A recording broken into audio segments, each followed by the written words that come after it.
Greetings! My name is Monty Martin. And I'm Kelly McLaughlin. And we are the Dungeon Dudes. Welcome to our channel where we cover everything D&D, including advice for players and guides for GMs. We upload new videos on Tuesdays and Thursdays, so please subscribe to our channel, like this video, and ring that bell so that you never miss an episode. Today, we are diving into our multi-class tier rankings once again, and looking at the combinations that we can make with the Paladin in D&D 5e. There's a lot to talk about, but before we do, we want to talk about today's sponsor. Today's episode of our show has been sponsored by the progression fantasy epic 12 Miles Below by Mark Arrows. 12 Miles Below is a progression fantasy epic set around a pseudo-medieval society clinging to existence on frozen post-apocalyptic Earth. The story's heroes face impossible odds, a weak-to-strong progression, epic battles, scavenged technology, prophecy, magic, and mystery. The story makes for great inspiration for lovers of D&D and RPG and fantasy. I personally think that all DMs can gather great inspiration from books. It is the #1 source to inspire us for our games of Dungeons & Dragons. And inspiration leads to more inspiration in the literary RPG genre, which are books that are based in worlds that feel very similar and character progression that feels like the games of D&D that we play at our home tables. Even just reading through the first couple chapters, there is so much inspiration to be had in the characters, settings, and adventures they go on that you can bring into your own games. And so this is why I recommend books so highly as the best way that dungeon masters and players alike can find inspiration for their games. So if you're looking for your next fantasy novel to dig into, make sure to check the links below and get your hands on 12 Miles Below as soon as possible. And with that, let's start talking about the Paladins. So if you're interested in seeing how we are ranking the Paladin multiclassing in this video, make sure to check out our video where we detail this right up over there. The Paladin is an interesting class because it requires looking at multiple different ability scores when you're building it. So how's it going to compare to the other classes? When we multiclass into or out of Paladin, we have to have a strength and charisma of 13 at least, in addition to what other prerequisites for whatever class we're jumping into might be.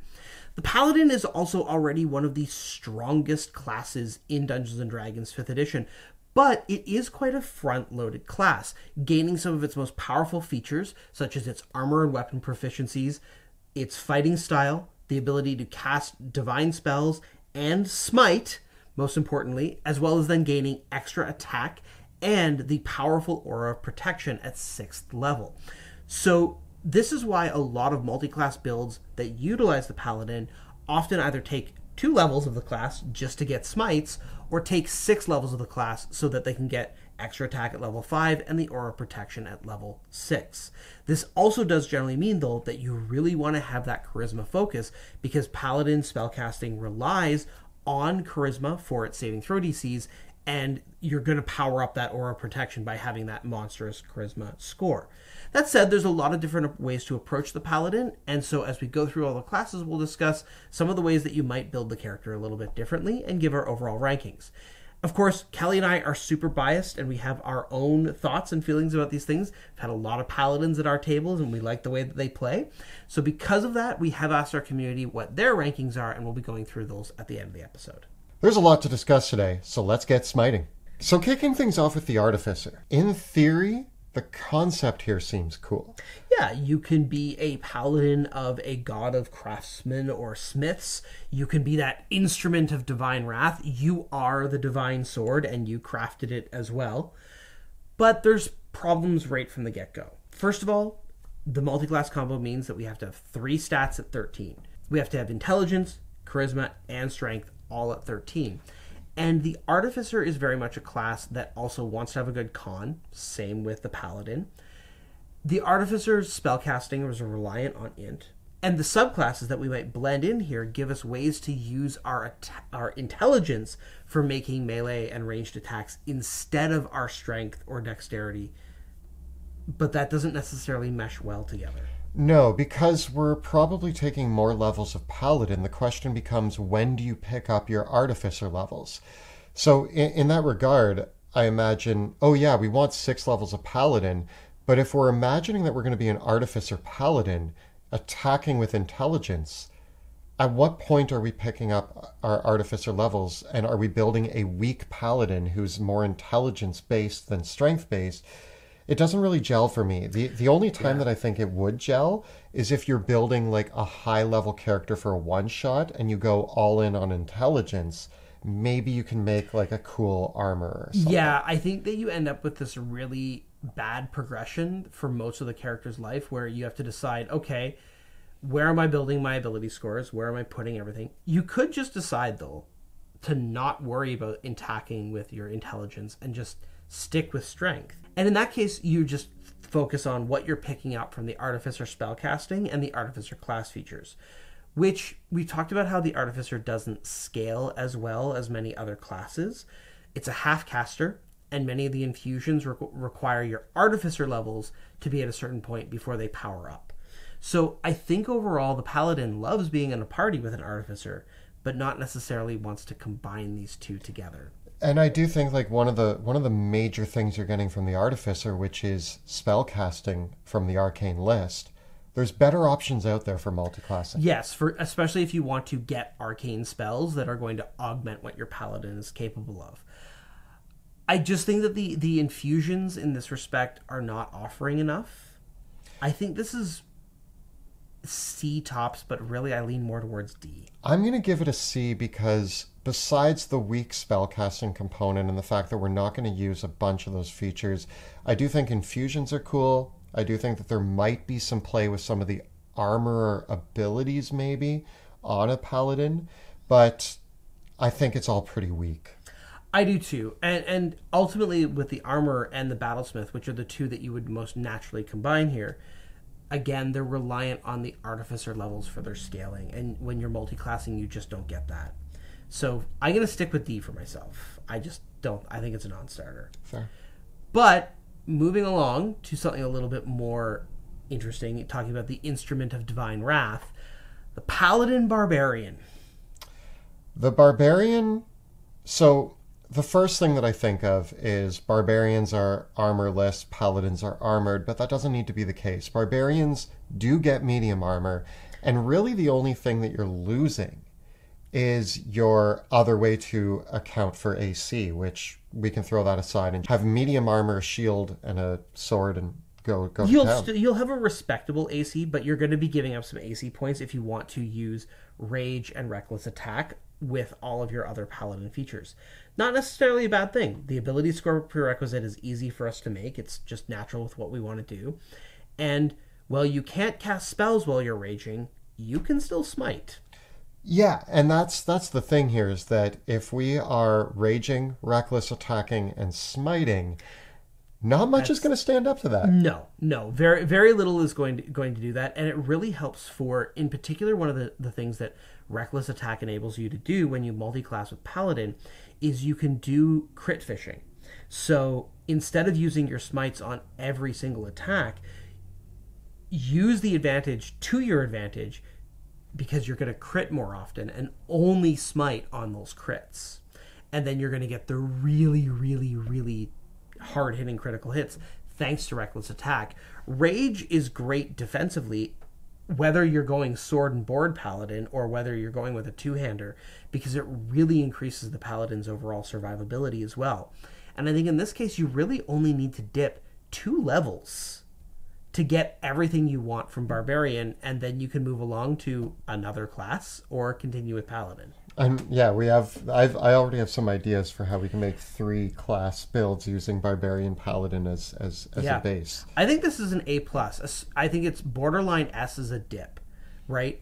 And I also like the thematic idea of vengeance leading to anger. I think vengeance and conquest are right at home with a barbarian. The rage of conquest or the rage of vengeance both feel fitting. Divine anger, right? Yeah, it can be very fitting. And it could be an interesting way of either framing your paladin as like that instrument of the anger of the gods, the rage of the gods, or like the anger at injustice, or that your paladin is actually walking a very thin line and is letting themselves succumb to their rage and succumb to those dark impulses. So I think there's 2 cool story directions to take that you can do with this multi-class combo that still make a lot of sense. I'm going to play Judge Dredd. Yeah, that would be cool. Although maybe it's a little bit colder than the raw rage. This maybe feels like more of a Punisher. Punisher is the Paladin Barbarian. Yeah. Wow. Never thought of them like that, but it's a cool concept. I like that. Punisher. Yeah.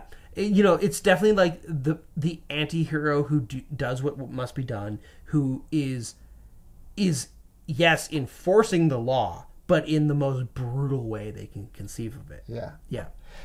Now, as we move on to a much happier version of a combination here, we look at the Bard for the Bard Paladin.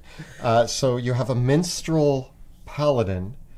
Oh, man. Okay, so just an aside. I used to play Bretonnians in Warhammer Fantasy, and I still have... There is the old regiment of Bretonnian Questing Knight miniatures. Their musician was a Bard Paladin, so he had a lute, he was on horseback, he was singing.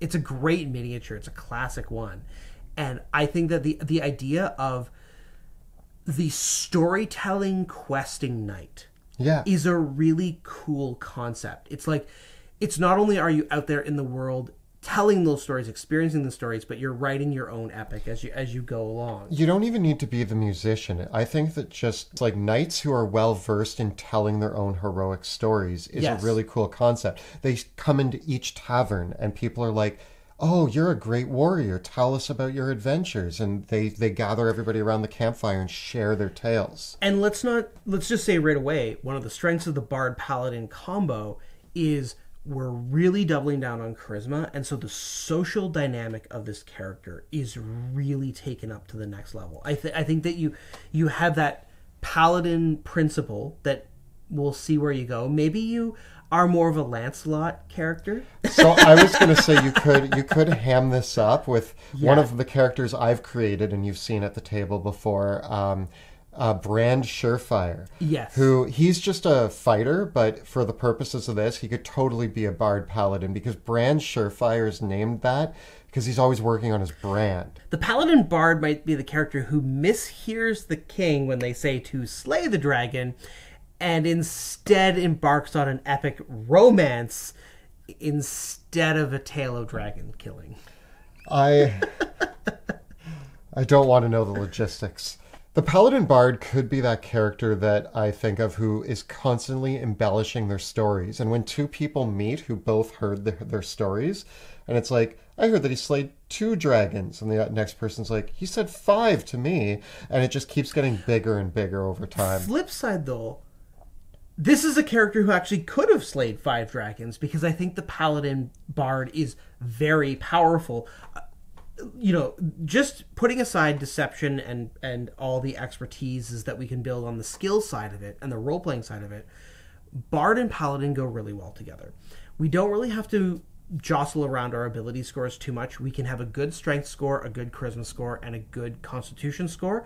And so we're going to be able to make our melee attacks and have good Bard and Paladin spellcasting and really awesome saving throws on this character. I think Bardic Inspiration, you get to add that to saving throws. Yes, you hand that out to your party, but they're also, if you're level 6 Paladin, if they're in your aura of protection and you're giving them Bardic Inspiration, that's a protective force. Yes, it is.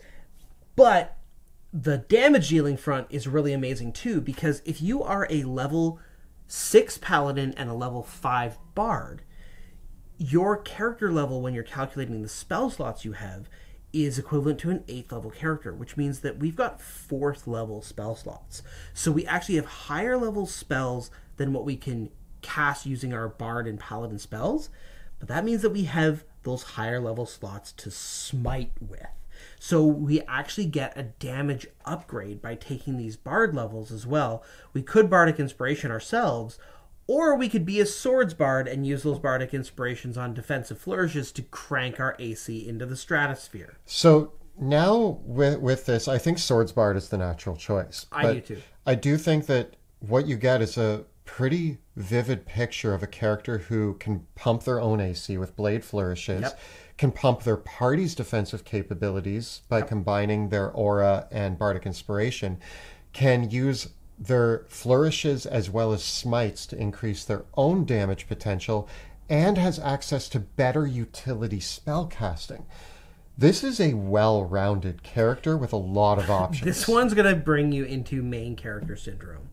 If this is not S tier, it's not S tier because the other ones are better than it. I'm going to be giving out a few S tiers this episode. For me, this is one of them. I think it's S.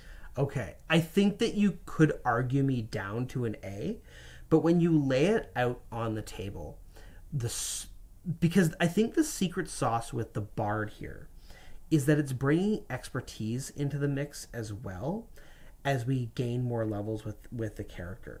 So I think that we're ending up with this really interesting mix of more damage, better support, more utility out of the spell casting. I think that almost any way you measure it, Bard 5, Paladin 6 is stronger than an 11th level Paladin. What I think is interesting is I didn't think this would combine this well, but we've asked each other the question many times. What do you think the strongest two-character party in D&D 5e is?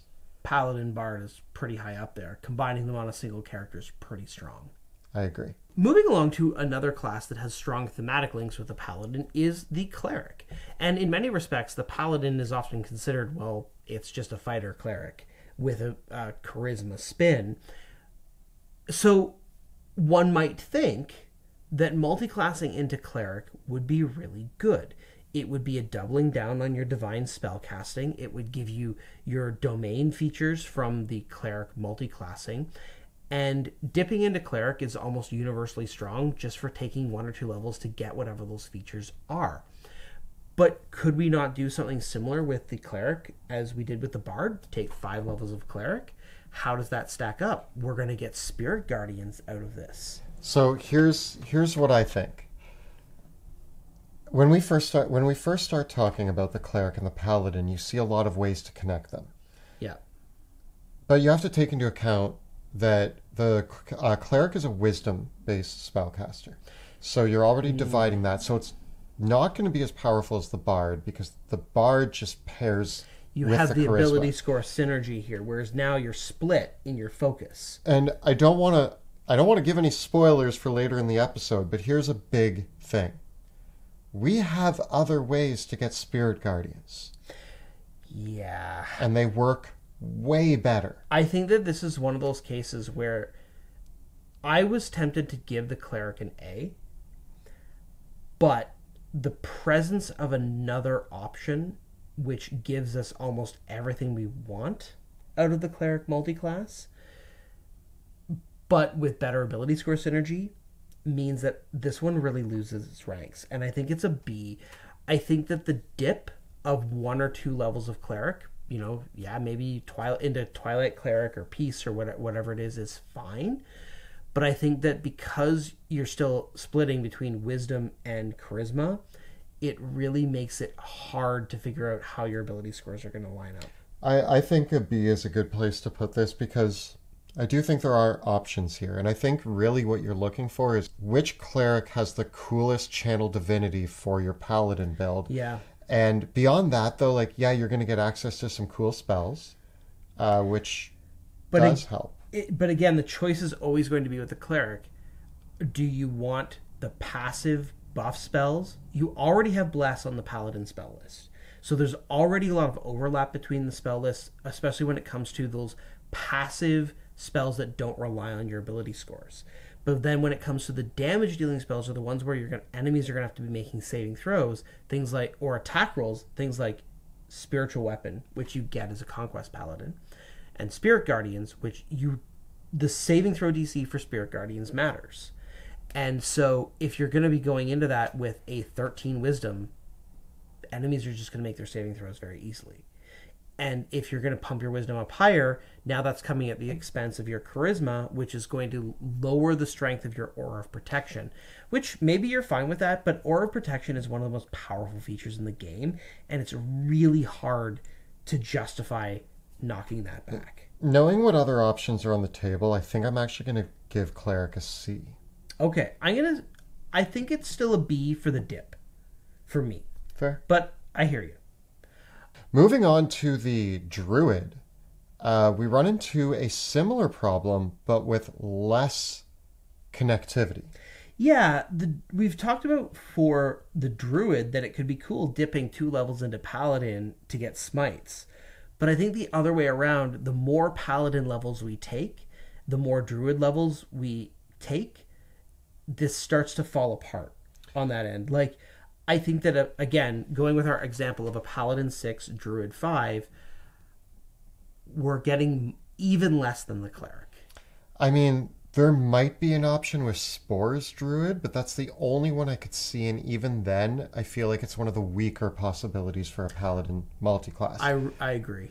You're not getting enough there to, like, I would rather stay a Paladin. Well, one of the interesting things, too, to note about that is that the Spores Druid lets you use an action to get that extra damage on your attacks. But if you just went all the way to Paladin 11, you get that extra radiant damage on all your attacks anyways. So you're taking those Druid levels that gets you that extra necrotic damage a bit sooner, but in a way that you can lose. Yeah. So even the Spores Druid argument, I think, is pretty weak here. I think that this is actually a case where I do think that even a lot of Paladins you will dip out at level 6 into something else. I think that taking those as Druid levels is probably just weaker. I think this is a D ranking. A D for Druid. Yeah, it's pretty close. It's pretty close to a D for me. I can't really see a build that sounds appealing to me, even remotely. Yeah, and again, that's not to say that the opposite might not work. Yeah, but I think that if our focus Druid is with Paladin, 2 levels of Paladin, but if you're like, I am a Paladin player, I've taken 6 levels, what am I going to multiclass into after my 6 levels? Druid's one of the lowest choices here. You know what I do want to take 2 levels of though as a Paladin? A fighter. Because I love getting second wind, action surge, and another fighting style, and maybe 3 levels for battle master maneuvers. I was going to say 2 levels, yes. 3 levels, probably. Battle master maneuvers don't interfere with smites. So now we can battle master maneuver and smite on the same attack. We can action surge, and I just got to throw it out there. You want to really be the Punisher? You're going to play a Paladin level 6 with 2 levels of Barbarian and 2 levels of Fighter. And now you can action surge, rage, reckless attack, smite. That's gross. Gross. Now, you know what though? The downside of it is what? You've got 6 spell slots, and maybe yes. And 6. I'm saving them all for the Demon Lord.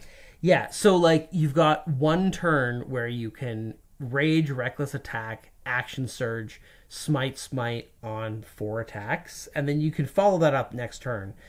I honestly don't know what survives that.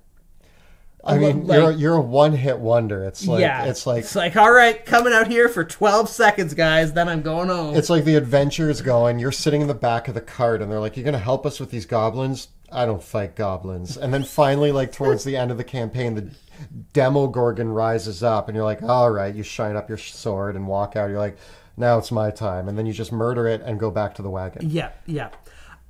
Okay, I think that this is a very strong dip. Is it an S tier dip? Fighter? It might be. I think Fighter overall is probably A. I think that the more levels of Fighter you take with the Paladin, I think that it's stronger to take 3 levels of Barbarian, 3 levels of Fighter, and 6 levels of Paladin than it is to take 6 levels of Barbarian or 6 levels of Fighter, combine that with the 6 levels of Paladin.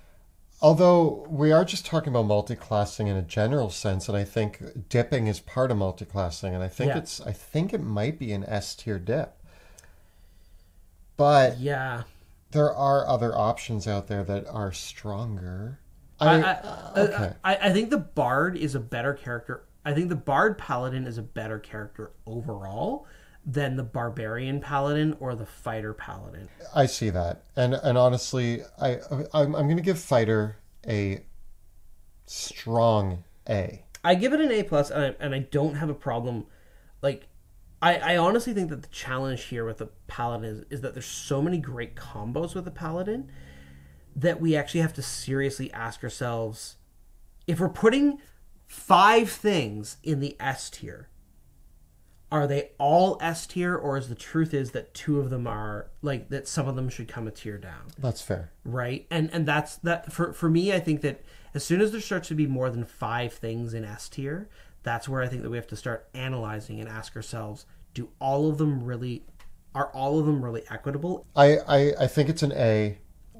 I'll stick with that. Sure. I agree with you. There are other S tiers that are more potent. The monk. So we just covered the monk recently as well, and the fundamental problem here is that you need strength 13, dexterity 13, wisdom 13, and charisma 13 to do this.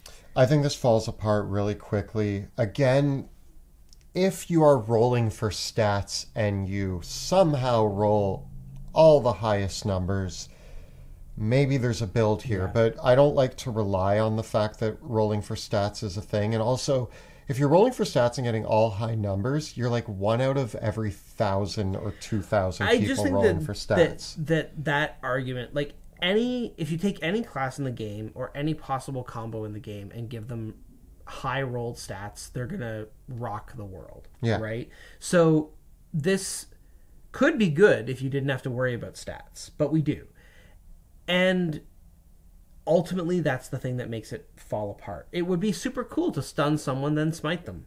Or smite and stun. That would be cool if those worked together. It also would be kind of cool to be like a martial arts boxer paladin.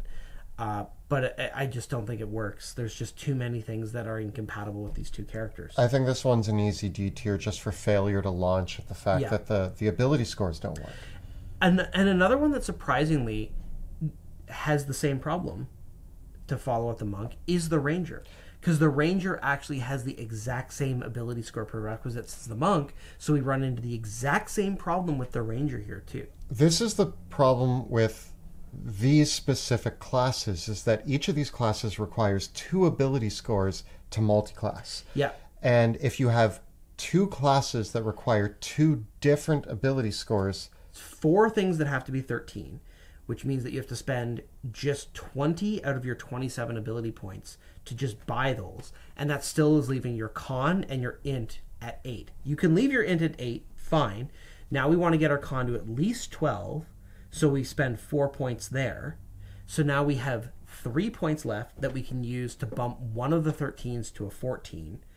And I guess round our con up to 13 so we can eventually take resilient constitution. so you end up in both of these cases, the monk and the ranger, there's just no point in even looking further into it, because you're making a weak character. Exactly. The highest stat you can have is 14. So you get one thing that's 14 and everything else is +1. And again, because with both the ranger and the monk and the monk really do want to have wisdom for their spell casting or their other features. Both of them are naturally dexterity-based classes. We could do a strength-based build with either of them, but what that means is now our paladin features are trash because our charisma is only 13, and our monk or ranger features are trash because our ability score modifier there is only 13. So the stunning strikes are never going to land because the saving throw DC is so low. The ranger spells, it matters less, but our aura of protection is +1, which is good, but it's not like the super +5, +6 auras that other paladins can wind up with. And our spell casting is kind of really gutted with that. So I just think that it's also, I think it's D. I think it is a D as well. It's weird. The paladin and the ranger are like oil and water in that respect. I do feel like they have a similar vibe. They're both half casters, but one is like, if you took fighter and druid, you get a ranger. If you take fighter and cleric, you get the paladin. So they feel like cousins almost. Yeah, they do, but it doesn't pan out. As we move on to the rogue, this is another one that actually, at first glance, I didn't like, because, and this is me thinking inside the box. We're going to talk outside the box in a second, but inside the box, we have our big meaty shield boys. Yeah. And then we have our slinky stealthy boys. And they didn't chunk, sneak, doesn't mix. Doesn't mix. Yeah. But there is one rogue subclass that suddenly brought the concept to life for me. Well, you can play a dexterity-based paladin. Yeah. So we still have to have our 13 strength and 13 dexterity to get in the door here. So the ability score thing does kind of hurt there, but that's not insurmountable. We can then invest in our dexterity as our primary stat, wear light armor, use a shield and a rapier, so we can use the finesse weapons with our dexterity, so we can smite and sneak attack. Outside of their smite spells, paladins might really like having cunning action to dash and disengage. And if we're dashing, we're charismatic, why not be a poncy elf swashbuckling paladin? Yeah. Swashbuckler asks you to invest a bit in your charisma. Yeah. So if you're playing a swashbuckler, you're already looking at dexterity, constitution, and charisma. If you're a paladin, you can play it with dexterity, constitution, and charisma. Strength needs to be 13. Yeah. That's fine. The swashbuckler gains a lot from a decent charisma, and sneak attack added on top of smites is pretty awesome. Yeah, it's not bad. And you can be on the front line. You can use your rapier, fight with dexterity, have a great initiative. I think it's a pretty strong character conceptually speaking. And then you've got all that kind of extra skill. I think that you only need to take like 3 levels of rogue. You get the 2d6 sneak attack, which is actually a pretty decent boost. It's like getting a free smite every round. You can pull it off in terms of the extra damage. Not quite as much, but it's still enough to carry you through those rounds that you're not smiting. Or, once again, you can stack it on top. You could stack a sneak attack, a smite, and a smite spell.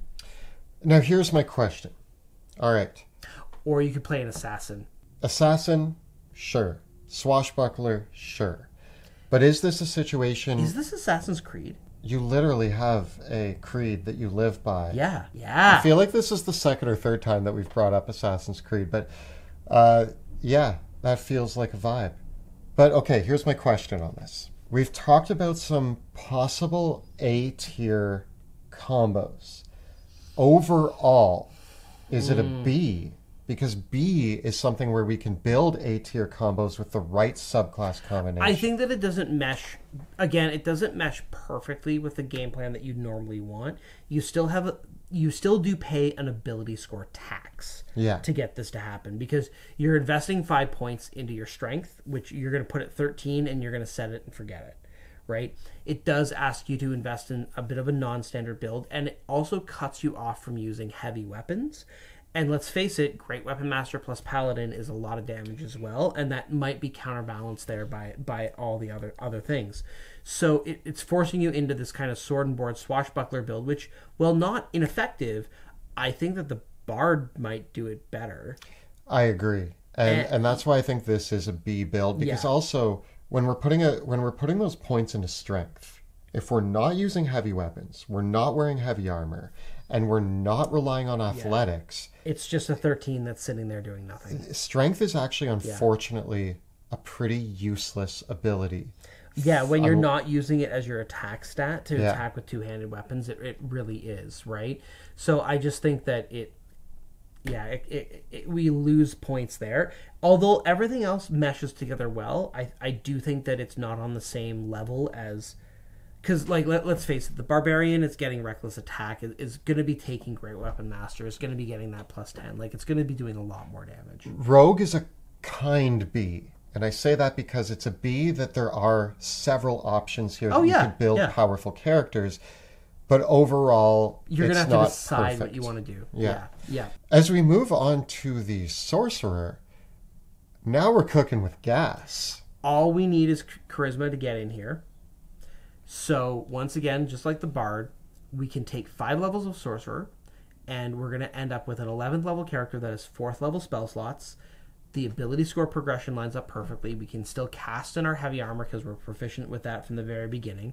So, we've got a character that is smiting and casting spells, and now we can take a Sorcerer subclass to season this thing to taste with the spell list that we want. We get meta magic. Amazing. We have our smites. let's You know sorcerer. what you can do with the meta magic? You take Green Flame Blade or Booming Blade, quicken that, and smite on top of that. Plus extra attack. Beautiful. Yeah. Here's where I think this thing even dials up a further notch, and that is with the existence of the Divine Soul Sorcerer. Yeah. The Divine Soul Sorcerer means that this is why Cleric is actually a bad choice. Because this choice exists. This choice exists. Yeah. It's like, oh, maybe I'll multiclass into Cleric to get Spirit Guardians. No. The Cleric Sorcerer comparison is basically someone asking you, hey, I'm buying dinner. Do you want to go to a Michelin star restaurant, or would you like me to take you to Wendy's? It's like, I want a burger. Well, we have the nicest burger place in the city, or Wendy's. You can get a burger at both. Not to knock on, like, I mean, I do love, like, okay, I'm a sucker for, like, a bad burger sometimes. Sometimes you crave a bad burger. Sometimes you do, but, like, you know, when the option is there, why? Yeah, some days I'm like, yeah, I want to go to Wendy's. But, like, if you presented 2 plates to me and one had a gourmet burger and one had Wendy's, I'm probably going for the gourmet burger. Yeah. Anyway, the point is, Divine Soul Sorcerer is a gourmet burger that gives you everything that you want in a burger. Yeah, which and then it's like gilded leaf on top of it. The burger is divine spellcasting. Yeah. And for the Paladin, the Sorcerer is the gourmet. Well, let's put it this way. We got Spirit Guardians, we got Spiritual Weapon. We can throw those down, charge right in. And you know what the icing on the cake on it is too? We got Shield and Counterspell in the Paladin arsenal. Dispel magic, absorb elements. Yeah. You grab Fly if you want to. You can get some more teleports in there. And once again, these are all spells that are really good to upcast. And we are getting higher level spell slots than we would if we were just a single class Paladin. So we've got lots of things to do with them. And the cantrips really give us some cool options too, because we can weave the cantrips in with Quicken Spell, or we can just weave the spells in with Quicken Spell. And that's the whole thing, is that you can throw down Spirit Guardians by quickening in it and still get your attacks in. Yeah. I think this is S tier. It unequivocally is. It really is. Sorcerer 5, Paladin 6 is, by any metric, stronger than a level 11 Paladin. I also think the beautiful thing here is it almost, like, we're talking about the Divine Soul, but it almost doesn't matter which combo you make. They all work. Yeah. I think that if there's one... I think this is stronger than the Bard. I would put it ahead of the Bard in the ranking, although I think the Bard is still S tier. I think that in terms of the utility and the combat power, we get a lot out of the Sorcerer multiclass. I think the Bard pulls ahead with skills and social interaction, but only on the back of being able to get expertise. Yeah. I think that as we move on to the Warlock... Yeah. This one's interesting because when I say Warlock Paladin... You hear Hexblade. Yeah, you hear Hexblade, and I want to be very specific in this. Hexblade Paladin is arguably the most S-tier combination out of anything we're going to talk about in this episode. It beats the Sorcerer, it beats the Bard. You're now using your Charisma for all of your attacks. You know what's super gross too? What? The Warlock Sorcerer Paladin. It's pretty gross. Yeah. But that's a specific build that I think is game-breakingly good. The Hexblade Warlock Paladin, game-breakingly good. Can't argue with it. S tier, absolutely. But in ranking the Warlock, we should consider all of the subclasses. One does not make the whole class a great combination. I know, and we've said this for other classes before. So you do get Eldritch Blast. And you know the other thing that Warlock brings to you is spell slots that regenerate on a short rest that you can use for smites. And invocations are not something to be ignored. There's a lot of customizability that you get with invocations. I think that even if you weren't grabbing the pure Hexblade power, I think the Warlock is a very compelling choice just for the regenerating spell slots. Because if we just compare, again, Paladin 6, Warlock 5 versus Paladin 11. In this character build, we now have 2 short rest regenerating 3rd level spell slots. And that's really strong. Regardless of what subclass we're taking, you also get your Pact. Pact of the Blade might be handier, but even if you're not doing Pact of the Blade, Pact of the Chain gives you a pretty that cool could be kind of familiar. cool. Yeah, that could be neat. And you do get the utility from the Warlock spells, which, again, while they're more limited, the Sorcerer really takes the spell casting to the next level, whereas I feel like with the Warlock, we're still doubling down on all of our melee, right? So I think that overall, if you're just looking for an amazing damage dealer and at the end of the day, it lets us ignore our strength. Like, we still have to put a 13 in strength, but we get to crank our charisma as high as we can possibly take it. And this is the counterbalancing fact to it, is that with the Paladin Sorcerer and the Paladin Bard, we still have to have that ability score investment in strength. But over here, we just put that 13 there, and we crank the charisma up as high as it goes, and we have a good con score, and we wear medium or heavy armor, and we just go to town. I think Warlock overall, I think gets an A. Yeah. With the asterisk that if you're choosing Hexblade, which is the obvious appropriate choice here. Yeah, I would almost in our tier ranking, and maybe we should have done this, we should have been like Warlock, Hexblade as separate. So at the bottom of our screen right now, Warlock gets an A, Hexblade gets an S plus. Yeah, it really is super strong. And so, having played it, like, it's gross. And as we come to the Wizard, sorry to gloss over the Wizard, but I'm just going to say a pretty blanket statement here. Anything that we wanted from the Wizard, we're getting from either being a Sorcerer or a Warlock. I don't... There is nothing for you here in this combination that you can't get from somewhere else better. And because it is so grossly overshadowed by every other option, it's a D tier. And this is where, like, I feel like the Artificer should be D as well, because there's nothing that you can get from the Artificer that you aren't getting better. Infusions. Invocations. Yeah. At the wrapping up this Paladin video, I think what's obvious is there's a bar, and I think the Paladin above most of the other classes. Either a multi-classing option is not great at all, or really, really good. I almost feel like this doesn't have a middle ground. I do think, though, have we had any class that has had this many, like, is this S tier questions to it? Yeah, it really, like, it's really strong. And I have to say, in my years of playing 5th edition, I have seen all of these in play. I have seen the Paladin Sorcerer, I have seen the Paladin Warlock, I have seen the Paladin Bard, I have seen the Paladin Barbarian, I have seen the Paladin Fighter.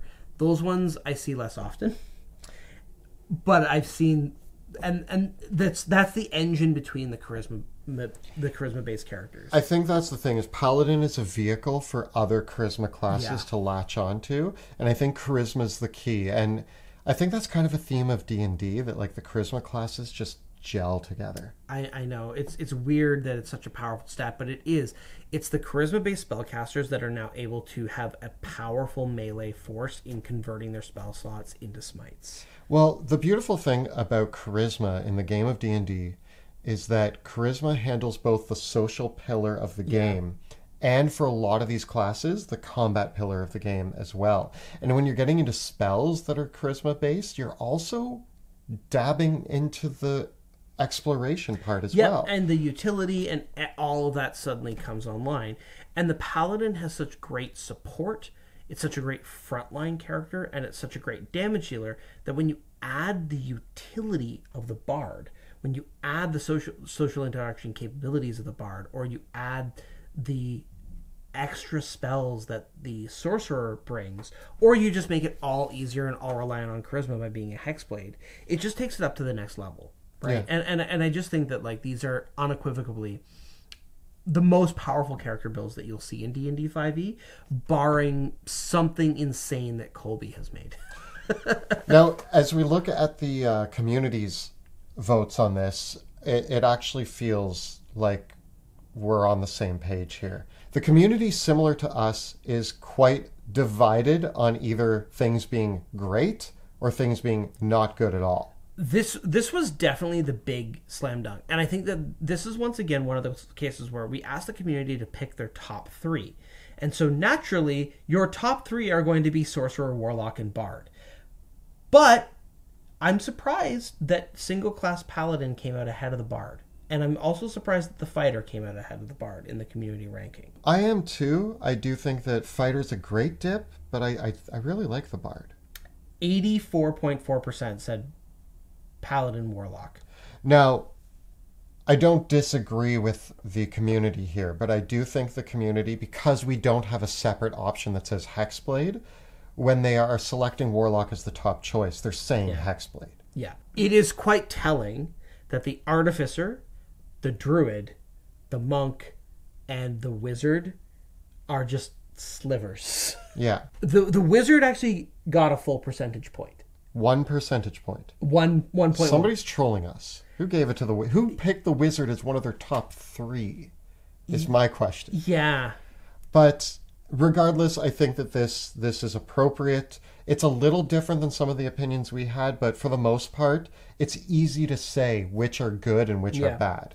I don't disagree that the Cleric could be more highly regarded than the Rogue. Did we ultimately give them both Bs? I believe so. Yeah. I mean, I think I said Cleric was a C, but I'm mostly persuaded by that because of the existence of the Divine Soul. Yeah, and that is certainly a factor here. But overall, like, the Paladin is just... It's great. It's great. It's a crowd pleaser. It's a favorite. One of the things that's surprising with this is that in prior editions of Dungeons & Dragons, the Paladin had the most stringent multiclassing requirements, where you couldn't multiclass with the Paladin, or you had to do a bunch of things to become a Paladin in the first place. And the Paladin's code of conduct and its inflexibility meant that there was a very narrow conceptual space of where you were allowed to take the Paladin. But I really like how the 5th edition Paladin lets us conceptualize so many different takes on what it means to be a righteous warrior. And that can take different forms, and that justice can arrive in unexpected ways. So if you've played some multi-class combinations with the Paladin or have any thoughts on the opinions in this video, let us know about them in the comments below. The videos that we make on our channel are made possible thanks to the incredible generosity of our Patreon supporters. If you enjoy the work that we do here on YouTube, please consider becoming a patron of the channel by following the links in the description below. And if you want to see a bunch of mean paladins, check out our live play in the Worlds of Drakkenheim, which airs Tuesday evenings on Twitch. You can find all the previous episodes right up over here. And we got plenty more tier ranking videos for 5th edition right up over here. Please subscribe to our channel, like this video, and ring that bell so that you never miss an episode. Thanks so much for watching, and we'll see you next time in the dungeon.